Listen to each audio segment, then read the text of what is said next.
Albert had it right all the time, I believe. E does equal MC squared. Well, what does that equation mean? We've heard it all our life, but what does it mean? Okay, until probably 15 years ago, I didn't know what it meant. And then actually Professor Tiller at Stanford explained it to me. He said, Alex, E, which stands for energy, is on one side. Everything else is on the other side. That's what it means. Everything boils down to energy, and so do your problems. Next slide. Nobel Prize winner, Albert Szent-Györgyi. In every culture and medical tradition before ours, healing was accomplished by changing energy. Question, why did we get away from it then? If it's been used in every culture until the last 50, 60, 70 years, and it worked, why did we go away from it? Primarily because of plagues, like smallpox and the Black Plague and things that were killing millions of people, and those energy-based things that they had been working on and using successfully would not take care of smallpox when someone got it, or the Black Plague, or whatever. So we went to chemical-based interventions that would take care of smallpox and the flu and penicillin for viruses and things like that. I think and all that's great. I think the problem was we threw the baby out with the bathwater. So when that came, we, for most of the world, went away from what had been working for centuries for the chemical-based medications. They seemed better and more effective because they worked on the huge things that could kill thousands or millions. Okay, next slide. Stress is caused by, this is from my friend, Dr. Bruce Lipton, in his book, The Biology of Belief. Stress is caused by a wrong belief, usually in the subconscious mind. Your beliefs control your genes. Your beliefs control your behavior. Your beliefs can rewrite your genes. Your beliefs can rewrite your behavior. What Dr.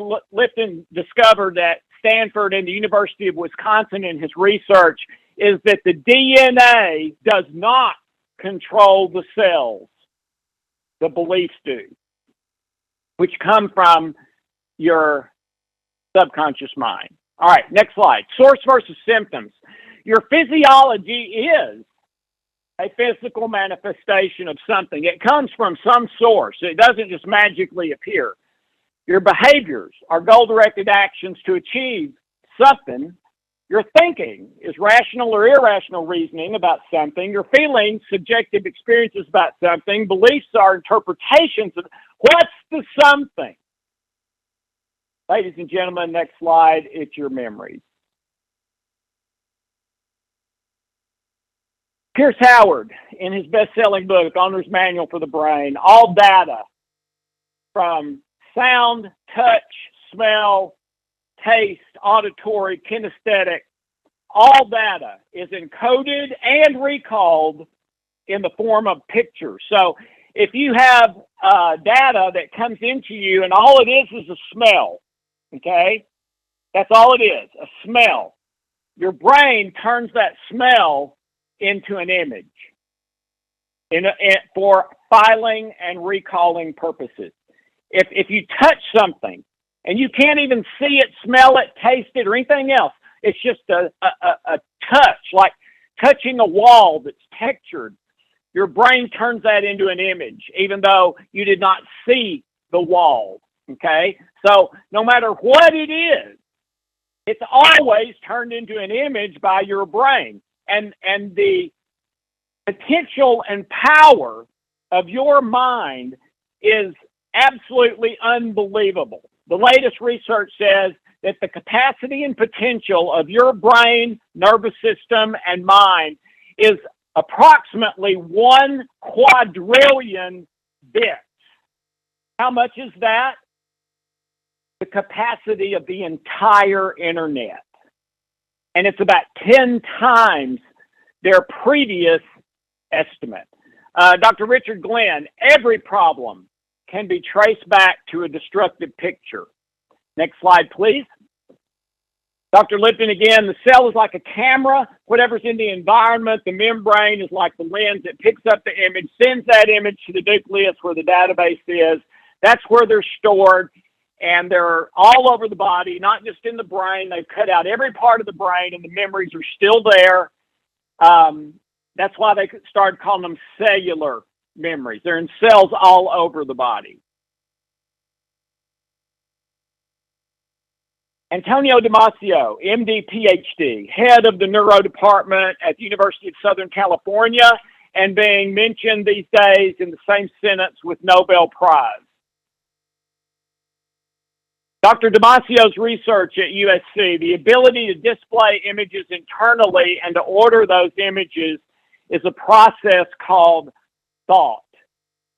Imageless thought, Dr. Damasio says, is impossible. Human reasoning is always imagistic. Next slide. Dr. Reiki Hamer in Europe took 6,500 last-stage cancer patients that were sent home to die and worked with them, and over 6,000 of them recovered.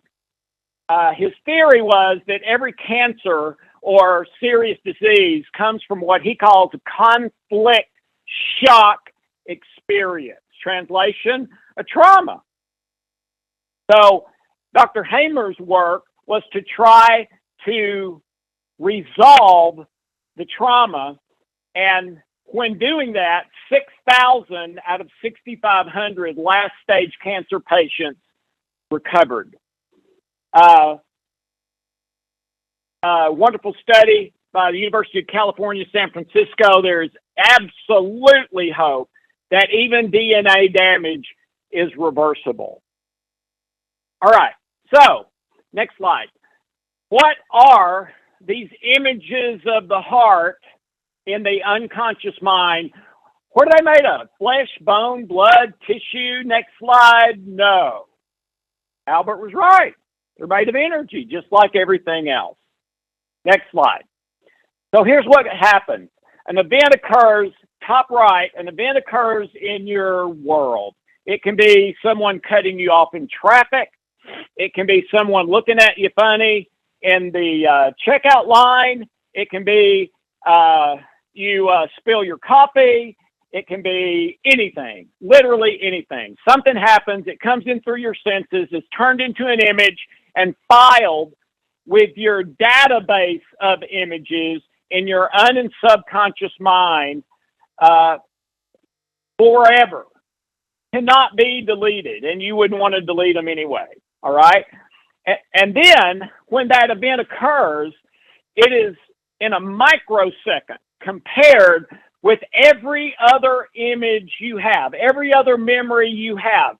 One's from your life, one's from when you were in utero, one's from the early years of your life that you probably can't remember, as well as going back hundreds of years into your ancestry, and those memories being passed down to you, and you don't even know you have it.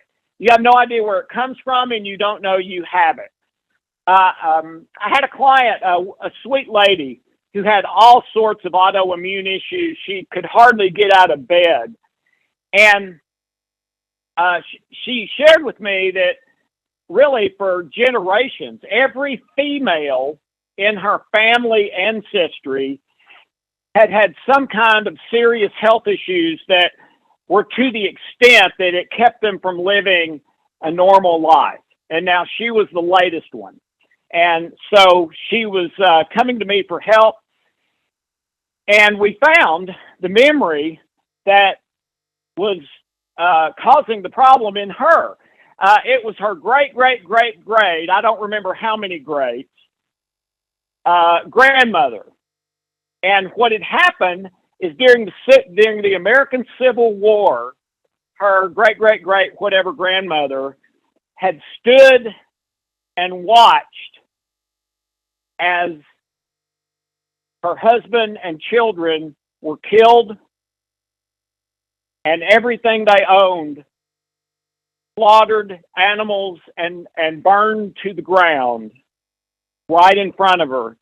They left her alive, didn't touch her, and left. And they left her with everyone dead in her family, all the animals dead, and the house and barn burned to the ground. Several years later, she developed health problems and died prematurely.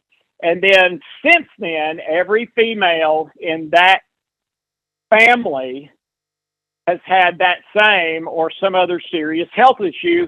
Well, what we worked on with my client was not her health issues. We worked on that memory with her great-great-great-grandmother. When that was healed, and as I remember, I may be remembering incorrectly, but 3, 4, 5 months, something like that, her autoimmune issues healed completely. She said, "I've never felt this good in my life." And that's the only thing we addressed, ladies and gentlemen, was a negative memory from one of her ancestors that she had not even known about previously, but that's what was doing it to her. Now it's unusual that it's just one memory. It's typically more than one, but with her, it was. Okay, next slide, please. We don't see things as they are. We see them as we are. And remember, the latest research, I believe it was written up in Scientific American, says that approximately 50% of what we believe about our own life from our memories is in error. And it has been a devolution of our memories over millennia.